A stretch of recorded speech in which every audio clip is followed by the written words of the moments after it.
아니, 저 사람은 뭐하러 쓸데없는 말을 해서 나까지 골치 아프게 만드는 거야. 여기는 프랑스 파리의 어느 사무실. 한 남성이 기사를 보더니 심각한 표정으로 불만을 토해내는데요. 대체 이 남성이 누구이고 불만이 쌓인 대상이 누구인지 함께 알아보러 가실까요?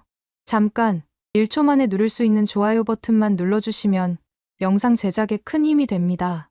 안녕하세요. 저는 프랑스 파리에서 경찰로 일하고 있는 클라라라고 합니다. 저는 어렸을 때부터 경찰이신 아버지를 보면서 항상 멋있다고 생각했어요.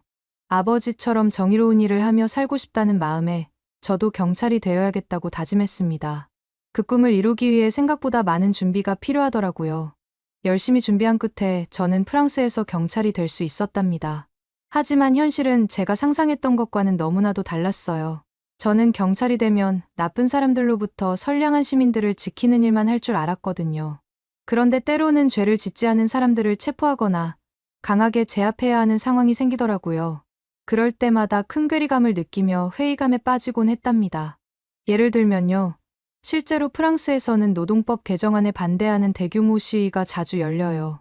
그럴 때마다 경찰은 시위 규모가 너무 커지면 어쩔 수 없이 제재를 가해야만 하죠. 하지만 시위에 참여한 분들은 결코 나쁜 의도를 갖고 있지 않거든요. 그들은 단지 근로시간을 주 35시간으로 유지하되 노사가 합의한다면 주 46시간까지 연장할 수 있게 해달라거나 노조가 아닌 개별 노동자와의 협상을 통해 근로조건을 정할 수 있게 해달라고 요구했을 뿐이었어요. 그런데도 일부 과격한 시위대 때문에 대부분의 평화로운 시위 참가자들까지 강제로 해산시키고 체포해야 하는 일이 많았습니다. 그럴 때마다 너무 속상하고 마음이 아팠어요. 또 다른 경우로는 파리에서 대형 마라톤 대회가 열렸을 때가 있었어요. 그때 참가자들 중 한 명이 의심스러운 행동을 했다는 신고가 들어와서 체포를 했는데 알고 보니 그 사람은 범죄를 저지를 생각이 전혀 없었더군요. 단지 물을 마시려고 코스를 잠깐 이탈했던 것뿐이었습니다. 정말 체포해서 풀어드릴 땐 죄송한 마음만 가질 뿐이었어요. 이렇게 선의의 시민들을 의도치 않게 체포했다 풀어주는 일이 반복되다 보니 제 자신에게 회의감이 들기 시작했어요. 특히 파리 시민들이 파업이나 시위를 할 때마다 저희가 나서서 진압해야 하는 상황이 가장 저를 힘들게 했습니다. 매번 그런 일이 반복되니 도대체 왜 경찰이 된 건지 자괴감이 들 정도였어요. 사실 저는 경찰이 되면 주로 도둑이나 범죄 현장을 급습하는 일을 할 거라고 생각했거든요. 하지만 실제로는 그런 일은 극히 일부분에 불과했습니다. 대부분은 시위 진압이나 교통정리 같은 것들이었어요. 물론 그것도 나름대로 시민들의 안전을 지키는 일이긴 하지만 그 과정에서 때로는 선량한 시민들이 피해를 보는 모습을 지켜봐야 한다는 게 큰 고민이었어요. 그렇게 무기력함을 느끼며 지내던 중에 너무 답답해서 절친한 친구인 안나에게 속내를 털어놓았답니다.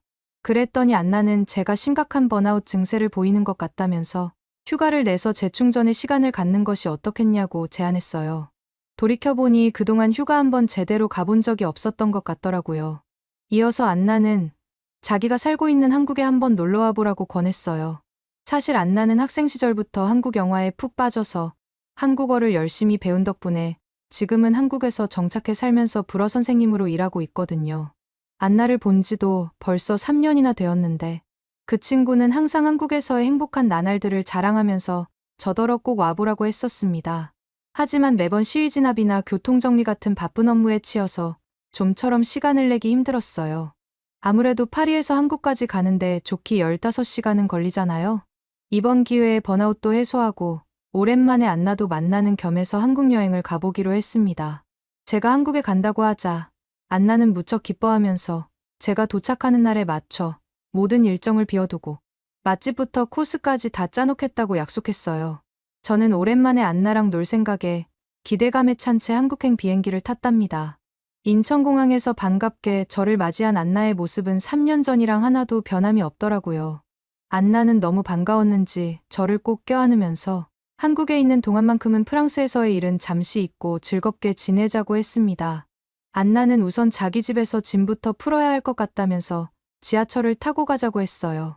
한국 지하철은 정말 믿기지 않을 정도로 빠르고 편리할 거라고 자랑을 했지만 사실 지하철이 대단하면 얼마나 대단하겠어 하면서 별 기대 없이 안나를 따라갔답니다. 지하철역에 도착한 뒤 문득 안나에게 보조 배터리를 빌릴 수 있는지 물어봤어요. 긴 비행시간 동안 핸드폰만 만지작거리다 보니 배터리가 예상보다 빨리 닳았거든요. 그런데 안나는 아쉽게도 보조 배터리가 없다고 했어요.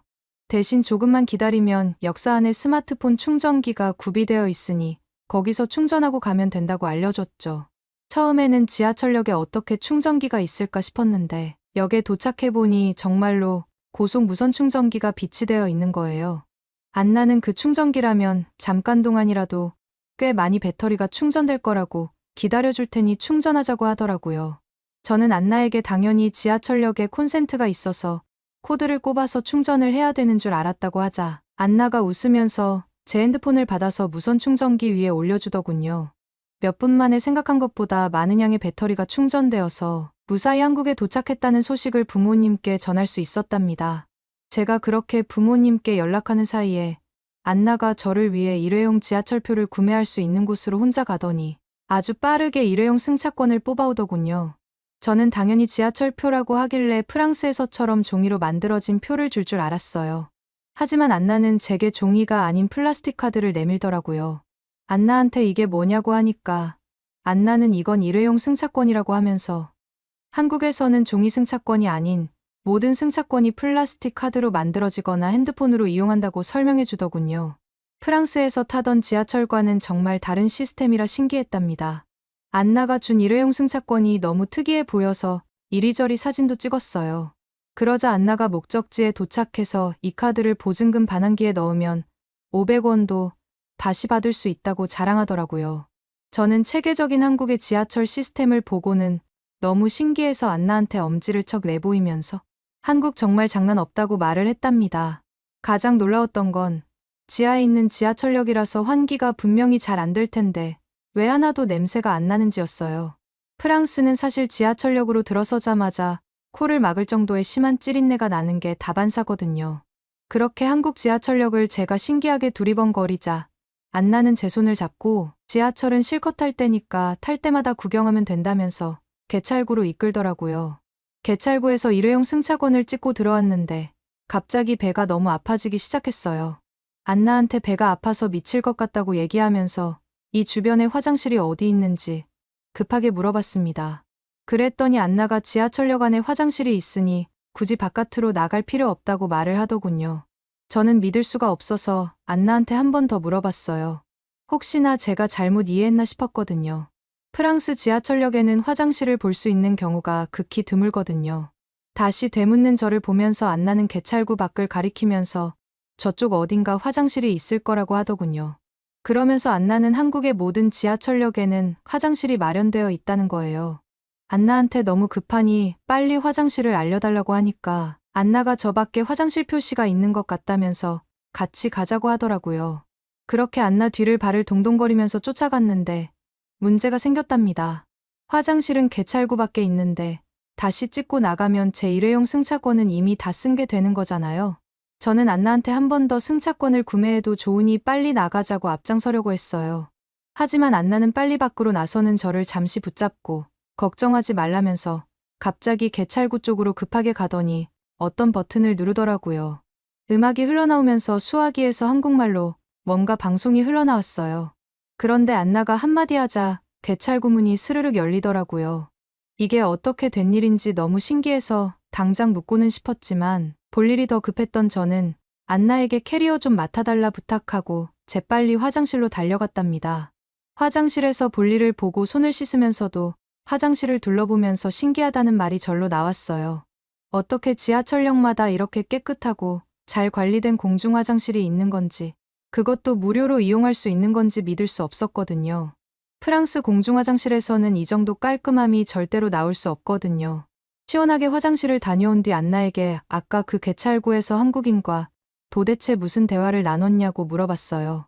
안나는 별말 안 했다면서 그냥 무슨 일이냐고 물어봐서 화장실 간다고 말한 것뿐이라고 하더라고요. 이어서 안나는 이렇게 급하게 화장실을 갈 때에는 자신이 그랬던 것처럼 개찰구 버튼을 눌러 영무원한테 말해서 문을 열어달라고 하면 된다고 설명해 주었습니다. 저는 안나한테 한국의 화장실은 어떻게 이렇게까지 깨끗하고 무료일 수 있냐고 믿기지 않는다고 말을 했고, 지하철 시스템도 어찌나 잘 되어 있는지 모르겠다면서 눈을 반짝이면서 말을 했어요. 솔직히 모든 게 너무 신기했거든요. 그런 저를 보면서 안나는 턱을 쓸어내리면서 벌써부터 놀라면 곤란하다고 얼른 짐이나 풀러 가자고 재촉하더라고요. 저는 안나를 보면서 엄청 재촉한다고 왜 이렇게 사람이 급해졌냐고 한국 사람 다 됐다고 말을 했답니다. 안나는 저를 데리고 다시 개찰구로 가더니 아까와 똑같이 버튼을 눌렀고 역시나 그 영무원분이 바로 문을 열어주셨습니다. 지하철 승강장으로 내려가자마자 저는 안나에게 한국 지하철은 보통 몇 분 간격으로 오는지 물어봤어요. 그랬더니 안나가 자기 핸드폰으로 지하철 앱을 보여주면서 이 시간에 정확히 도착할 거라고 알려주는 거예요. 거의 100% 정시에 온다면서 기다려보면 알 거라고 하더라고요. 솔직히 안나의 말을 듣자마자 다 믿지 않았어요. 프랑스에서는 도착 시간이 정해져 있어도 안 지켜지는 경우가 많았거든요. 1분 단위까지 맞춰서 들어오는 건 힘들 테니 저는 그냥 넉넉 잡아 마음속으로 10분 정도 늦게 오겠거니 생각했어요. 하지만 결국 안나 말대로 지하철은 정확히 예정된 시간에 도착하더라고요. 역으로 들어오고 있는 지하철을 보면서 안나는 지금이 퇴근 시간대라 사람이 엄청 많이 탈 거라고 미리 귀띔해줬습니다.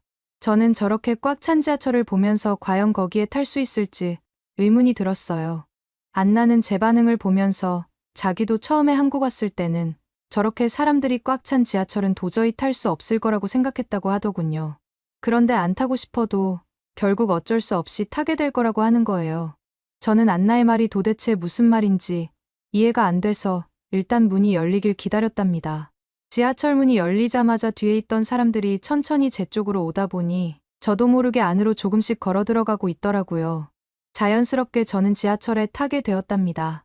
안나는 저를 보면서 어깨를 으쓱하면서 자기 말이 맞지 않냐는 표정을 지어 보내더군요. 그리고 나서는 제 핸드폰을 좀 달라고 하더니 뭔가 만지작거리기 시작했어요. 왜 자기 핸드폰은 안 쓰고 제 핸드폰을 달라고 하는지 이해가 안 갔지만 뭐 안나가 알아서 하겠거니 하고 건네줬습니다. 알고 보니 안나가 제 핸드폰에 와이파이를 연결해주고 있던 거더라고요. 한국 지하철에서는 인터넷도 엄청 빠르게 된다면서 와이파이도 공짜로 마음껏 쓸 수 있다고 하더니 와이파이를 연결시켜주고는 제 핸드폰을 도로 건네주었어요. 그러면서 한국 지하철에서는 시끄럽게 떠들면 안 되는 매너가 있으니 목적지에 내릴 때까지 그냥 핸드폰 만지면서 하고 싶은 걸 하라고 하고는 바로 이어폰을 꼽고 핸드폰을 만지더라고요. 주위를 둘러보니 정말 안나 말대로 다들 이어폰을 꽂고 조용히 휴대폰만 들여다보고 있었어요. 저도 연결된 와이파이로 보고 싶은 걸 봐야겠다 생각을 했죠. 그렇게 안나와 함께 지하철 환승을 마치고 목적지에 거의 다 왔을 때쯤 갑자기 제 이어폰을 뚫고 날카로운 비명소리가 들려왔어요. 너무 놀라서 황급히 주위를 둘러봤지만 워낙 사람이 많아서 어떤 상황인지 제대로 볼 수가 없었습니다. 다만 근처에서 웅성거리는 소리가 들렸는데 뭐라고 하는 건지 정확히 알아듣기는 어려웠어요. 어쨌든 저희는 목적지에서 내려야 했기에 별수 없이 역에서 내렸는데 밖으로 나오자마자 정말 놀랄 수밖에 없었습니다. 한 여성분이 한켠에서 엉엉 울고 계셨거든요. 그리고 주변에는 경찰들이 와서 누군가를 체포하고 있는 것 같았어요. 특히 인상 깊었던 건 경찰 한 분이 충격받은 그 여성을 다독이며 진정시키고 있다는 거였습니다. 심지어 안나조차도 이런 상황은 처음인지 무척 당황한 듯 그 광경을 멍하니 바라보고만 있더군요. 전 솔직히 그 상황을 보자마자 저기 보이는 남자가 여성을 성추행한 게 분명하다는 생각이 바로 들더라고요. 치안이 좋기로 소문난 한국에서도 이런 일이 벌어질 수 있다는 사실에 너무나 화가 치밀어 올랐습니다. 만약 여기가 프랑스였다면 주저없이 달려가서 저 남자를 붙잡아 바로 체포했을 텐데 타국에 있다 보니 그렇게 할 수가 없어서 그저 주먹만 꽉 쥐고 부들부들 떨 수밖에 없었어요. 상황이 어느 정도 정리될 때쯤 저는 안나에게 도대체 무슨 일이 있었던 거냐고 물었습니다. 그랬더니 안나가 제 예상대로 남자가 여성을 성추행한 것 같다고 말해주더라고요. 저는 너무 황당해서 화를 참지 못하고 소리쳤어요. 한국 사람들은 다들 남을 배려하는 줄 알았는데 어떻게 지하철에서 이런 일이 벌어질 수 있는 거냐고, 한국은 치안에 안전한 나라가 아니었냐고 말을 했습니다. 그러자 안나가 저를 보면서 좀 진정하라고 하면서 제가 뭔가 오해하고 있는 것 같다고 말을 하더라고요. 안나도 처음에는 저 남자가 한국인인 줄 알았는데 자세히 보니 한국인이 아니라 조선족인 것 같다고 말을 해줬어요. 저는 조선족이 도대체 뭐냐고 물었는데 안나는 한국에 사는 중국인을 조선족이라고 표현한다고 설명해 주더군요. 안나가 아까의 상황을 열심히 들었는데 경찰이 그 남자에게 뭐라고 하자 처음에는 한국말로 대답하다가 갑자기 중국어로 보이는 알아들을 수 없는 말을 고래고래 지르기 시작했다고 얘기해줬어요. 프랑스에서 경찰을 하면서 중국인들이 말썽을 많이 부려 골치 아플 때가 한두 번이 아니었었는데 한국 역시 마찬가지인 것 같아 짜증이 났어요. 저는 안나한테 제발 프랑스든 한국이든 중국인들이 진상 부리고 난리인데 정말 다 없어졌으면 좋겠다고 말을 했어요. 안나는 아무 말 없이 제 등을 토닥여주더라고요. 한편으로는 이상한 점도 있었어요. 여성이 비명을 지른 지 채 2분도 안 돼서 경찰이 출동을 했었거든요. 지하철역 안이하도 넓기도 하고 열차도 길기도 해서 많은 열차 중 하나를 콕 집어서 피해 현장으로 찾는다는 게 상식적으로 쉽지 않잖아요. 그래서 안나에게 어떻게 경찰이 이렇게 신속하게 대응할 수 있는 건지 물어봤습니다. 안나는 자기도 한국의 모든 것이 빠른 건 알고 있었지만 경찰까지 이 정도일 줄은 몰랐다면서 아마도 주변에 있던 시민들이 신고를 해주고 도와준 게 아닐까 하면서 추측했어요. 그러더니 안나는 제게 스마트폰 앱 하나를 보여주는 거예요. 지하철 내에서 범죄 신고를 할 수 있는 앱이라고 보여줬죠. 일일이에 전화를 걸 수도 있지만 이 앱을 이용하면 훨씬 간편하게 신고할 수 있다고 했어요. 게다가 한국의 모든 열차에는 고유번호가 부여되어 있어서 정확히 어느 열차에서 사건이 발생했는지 알려줄 수 있다고 하더라고요. 덧붙여서 안나는 한국 지하철에 경찰이 이렇게 재빨리 출동한 걸 보면 지하철을 전담하는 경찰대가 별도로 있는 게 아닐까 싶다고도 했습니다. 사실 이 얘기를 듣고 보니 프랑스 지하철이 너무나도 부끄러워졌어요. 만약 프랑스에서 같은 일이 벌어졌다면 빨라야 15분쯤 걸렸을 거예요. 그 사이에 범인이 달아나기라도 한다면 못 잡을 수도 있었겠죠. 그런 생각을 하다 보니 프랑스도 좀 한국을 본받아서 이렇게 신속하게 대응하는 시스템을 갖췄으면 좋겠다는 생각이 절로 들더라고요. 그렇게 안나의 집에 도착해서 저희는 좀 쉬면서 뒹굴뒹굴 하고 있었는데 갑자기 안나가 나가자고 하더군요. 알고 보니 이 주변에 한강공원이 있는데 그걸 꼭 저에게 보여주고 싶다면서 벌써 택시까지 예약해 놓은 거 있죠? 저는 우버 같은 앱으로 택시를 부른 건지 물어봤습니다. 그랬더니 안나가 한국에는 카카오 택시라고 대기업에서 운영하는 택시 호출 앱이 있다고 설명해 주더라고요. 기사님이 어디서 오고 계신지 실시간으로 확인할 수 있고 택시에 타면 친구한테 도착 예정 시간이랑 차량 번호를 공유할 수도 있다고 했어요. 안나는 자기가 한국에 와서 택시를 탈 때마다 제일 신기한 게 택시를 부르면 앱에서 미리 요금을 확정 지은 다음에 그 요금을 미리 결제하는 덕분에 목적지에 도착하기도 전에 요금이 얼마나 나올지 확인할 수 있다는 거라고 하더라고요. 안나 말을 들으니 한국은 편리한 서비스들만 쏙쏙 골라서 만들어 놓은 것 같았어요. 이런 걸 누리며 살고 있는 안나가 조금 부러워지기까지 했죠. 한강공원에 도착하자 안나는 공원 입구에 있는 노점상으로 가더니 뭔가를 사고 있었어요. 제가 뭐 하는 거냐고 물어보니까 돗자리랑 테이블을 빌렸다는 거예요. 전 프랑스 공원에서 돌아다닐 때 한 번도 돗자리를 써본 적이 없어서 되게 의아했거든요. 그랬더니 안나가 한국 사람들은 그냥 풀밭에 앉지 않고 다들 돗자리를 깔고 앉는다고 설명해줬어요. 자기도 그렇게 앉다 보니 이제는 맨 땅에 앉으면 찝찝해서 도저히 못 앉겠다고 하더군요. 그렇게 한강이 훤히 보이는 자리를 잡은 안나는 짐을 그대로 두고 잠깐 어딜 다녀오자고 하는 거예요. 전 당연히 어딜 가려면 자리 잡기 전에 갔다 와야지. 짐을 다 펼쳐두고 어딜 가냐고 따졌습니다. 그랬더니 안나가 하는 말이 한국에서는 이렇게 좋은 자리를 미리 잡아놓지 않으면 앉을 데가 없을 수도 있다고 하더라고요. 한국 사람들이 경치 좋은 곳을 찾아내는 실력이 기가 막히다 보니 짐을 치우고 자리를 비웠다가는 돌아왔을 때 이미 다른 사람이 차지하고 있을 수 있다는 거죠. 한국 사람들은 아무도 물건을 훔쳐가지는 않을 테니 자길 믿고 제발 그냥 따라오라고 했어요. 마음에 걸리긴 했지만 전 안나를 따라가기로 했어요. 대신 중요한 물건들은 다 꼭꼭 싸들고 같이 갔습니다. 알고 보니 안나가 간 곳은 바로 배달존이라는 곳이었어요. 집에서 나오기 전에 미리 피자 배달을 주문해놨다가 받으러 온 거더라고요. 안나는 한국에서는 이렇게 공원에서도 쉽게 배달을 받을 수 있다고 설명해 주었어요. 저희는 피자를 받아서 다시 자리로 돌아왔습니다. 그런데 신기한 건 안나가 귀중품도 다 돗자리 위에 놔두고 갔었는데 그걸 아무도 건드리지 않고 그대로 있다는 사실이었어요. 제가 깜짝 놀라서 안나를 쳐다보자 안나는 한국 사람들은 남의 물건에 절대 손대지 않는다며 안심해도 된다고 했어요.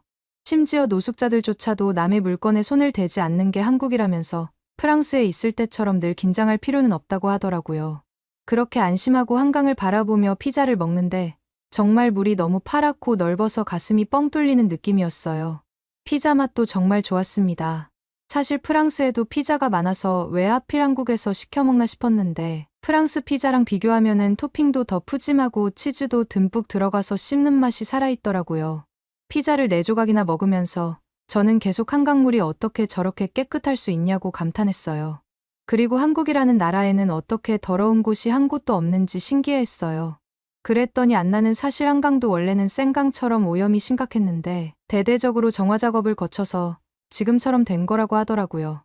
그러면서 최근에 파리올림픽을 앞두고 센강 수질 개선 사업이 한창인데 이왕이면 한강만큼만이라도 깨끗해졌으면 좋겠다고 말했어요. 전 동의한다는 뜻으로 고개를 끄덕였습니다. 해가 서서히 지기 시작하자 저는 이제 집으로 슬슬 돌아가는 게 좋을 것 같다고 말했어요. 그랬더니 안나가 웃으면서 한강은 밤이 시작이라고 하더라고요. 한국이 괜히 치안이 좋은 게 아니라면서 한밤중에 돌아다녀도 안전하다고 했습니다. 아까 귀중품을 자리에 그냥 놔두고 갔다 와도 아무 일 없었던 걸 떠올리니 안나의 말을 한 번 더 믿어보기로 했어요. 어둑어둑해지자 맞은편 건물들에 하나둘 불이 들어오기 시작했고 다리에는 아름다운 조명이 들어와 물이 반짝였어요. 한강의 무지갯빛 분수쇼까지 보니 여태 왜 이런 걸 보지 못하고 살았나 싶더라고요. 이 모든 풍경을 보면서 저는 안나에게 진심으로 고맙다고 말했어요. 안나 덕분에 정말 힐링하는 기분이 든다고 말이에요. 안나는 제가 여기 있는 동안만큼은 맘 편히 쉬었다 가라면서 웃었답니다. 그렇게 제가 한국에 머무는 동안 안나는 열심히 한국의 이곳저곳을 안내해줬고 맛있는 음식도 잔뜩 사줬답니다. 그동안 얼마나 힐링이 됐는지 몰라요. 정신없이 한국에서 즐거운 시간을 보내다 보니 어느덧 프랑스로 돌아가야 하는데 정말 가기가 싫더라고요. 한국에서 더 있고 싶었는데 이제 직장으로 복귀해야 한다는 게 너무 속상했어요. 한국에서 살고 있는 안나가 너무 부럽더군요. 겪고 있던 번아웃이 프랑스에 도착하자마자 오히려 더 심해진 것 같은 느낌이 들었어요. 왜냐하면 제가 없는 동안 파리올림픽을 앞두고 프랑스 전역에서 시위대가 눈에 띄게 늘어났더라고요. 저는 도대체 무슨 일이 있었던 거냐고 동료 경찰에게 물어봤습니다. 그랬더니 제가 한국에 있는 동안 프랑스에서 어떤 일들이 벌어졌는지 설명해 주더라고요. 최근 파리올림픽 때문에 올림픽 주최 측과 프랑스 정부가 여기저기서 비난을 받고 있다는 거예요. 제가 그게 무슨 말이냐고 묻자 동료는 파리시에서 최초로 센강에서 수영 경기를 개최하겠다고 해서 수질 개선에 2조나 투자하기로 한 게 기억나냐고 물어봤어요. 저는 당연히 그런 일이 있었던 걸 기억한다고 말을 하면서 잘 되고 있던 사업이 아니냐고 물어봤어요. 그랬더니 동료가 하는 말이 이것 때문에 파리 시민들 사이에서 엄청난 반발이 일어났다는 거예요.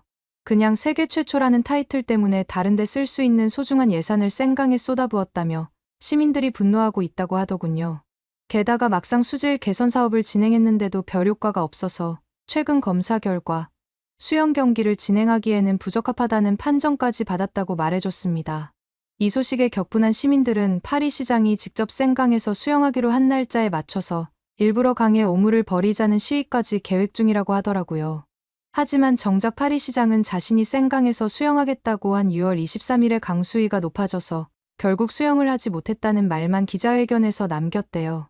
그래서 파리 시민들이 더 분노하고 있다고 하더라고요. 이미 여러 번 수영 일정을 취소한 마당에 올림픽 개최 때까지 계속 연기할 것 아니냐는 의심까지 받고 있다고 했습니다.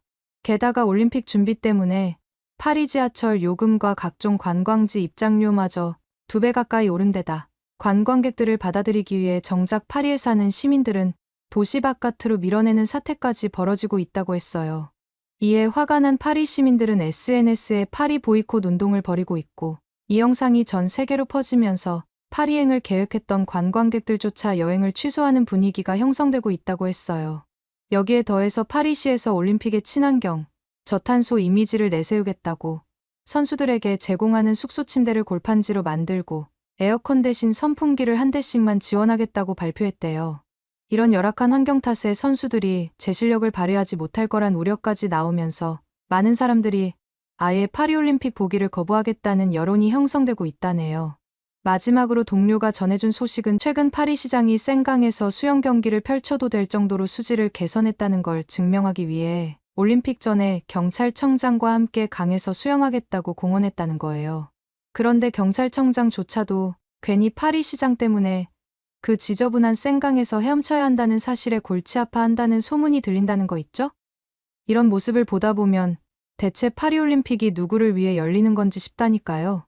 여러분들은 그래도 이번 파리올림픽이 기대되시나요? 오늘의 사연은 어떠셨나요? 오늘의 사연이 마음에 드셨다면 좋아요만 한번 눌러주세요. 1초밖에 안 걸리지만 좋아요를 한번 눌러주시면 더 좋은 사연을 소개해드리는데 큰 힘이 된답니다. 긴 영상 시청해주셔서 감사합니다. 오늘도 행복한 하루 보내세요.